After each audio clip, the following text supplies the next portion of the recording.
Thank you, everyone, and welcome to Sunday.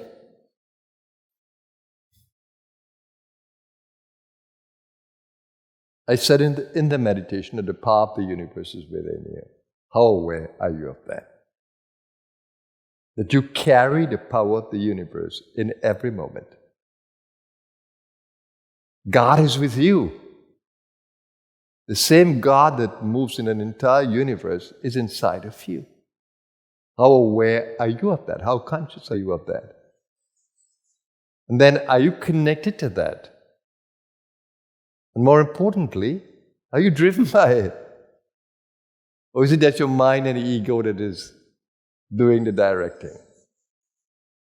You know what happens when mind and ego takes over, right? And do the directing. That's when you get into the pleasure and pain of life. When you connect with the divine within you, then you are guided in such a way that you can avoid the pleasure-pain experience. Of course, there will be pleasure, there will be pain, but you will feel protected, you will feel nourished, you will feel strengthened, you will feel taken care of. I'm saying this to you, but I don't know how many of you will understand it, appreciate it, or even act out from it. Because we are so habituated to fending for ourselves, to operating from ego. We are so habituated. The I is so dominant. So even if we are practicing trying to let go of the I and be divinely driven, the I will come in again because of habit. So you have to be ever vigilant, ever watchful. And that is the practice of mindfulness. Stay mindful. What is beautiful is that when you center in divine awareness, the divine center within you, the core of your being, you see the world differently. And when you try to go within and experience the God within you, what do you think you will see in the universe? You'll see the same divine in the whole universe. So if you're not seeing the divine in the universe, it means that you're not experiencing the divine inside of you. The great saying is, know thyself. Know thyself. And that is called, in the Hindu teaching, swadharma. Your first duty is to know who you are, to uncover your divine self. For me, the most liberating thing is to know that I'm divine, not human. That my being is pure and perfect on the inside. That I live beyond time, my existence, my true existence. Not the ego, beyond the ego. Is beyond time.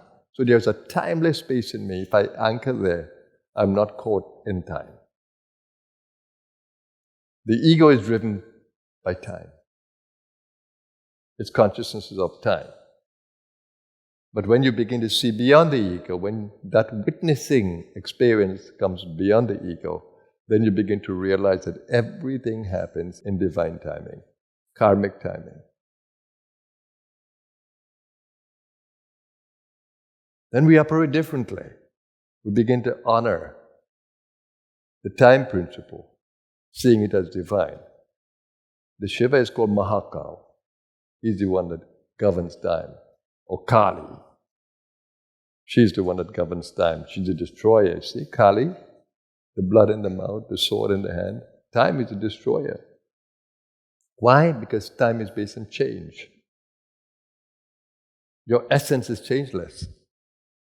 So your essential being is beyond time. So why do we pray to Mahakal or we pray to Kali?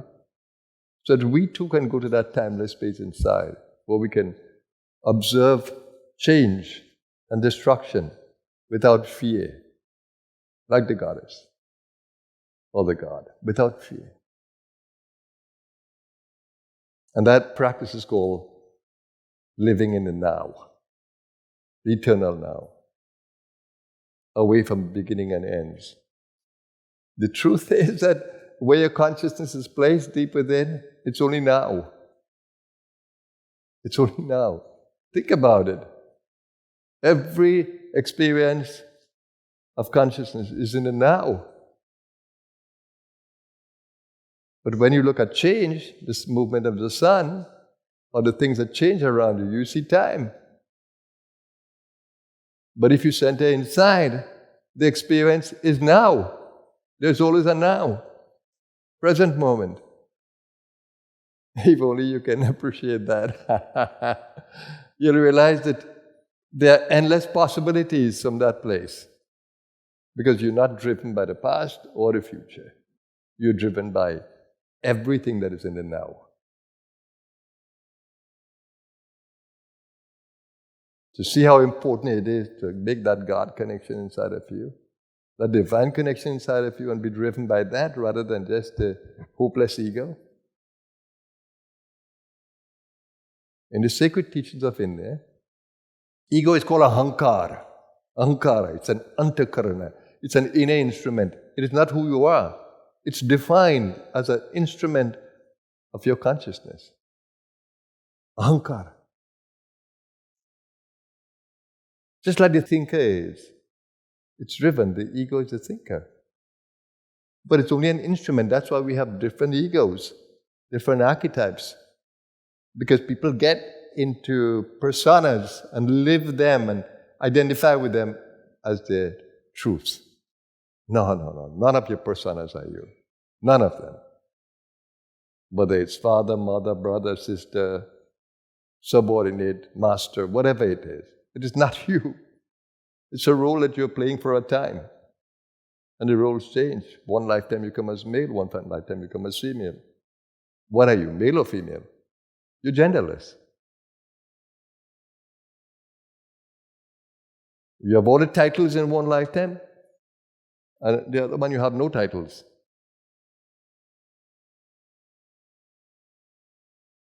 The only title you have permanently is consciousness, ever-present consciousness, the experience of consciousness. So where do you look for God? Within. What is the sadhana? Going within, making that divine connection and living from there, your authentic self.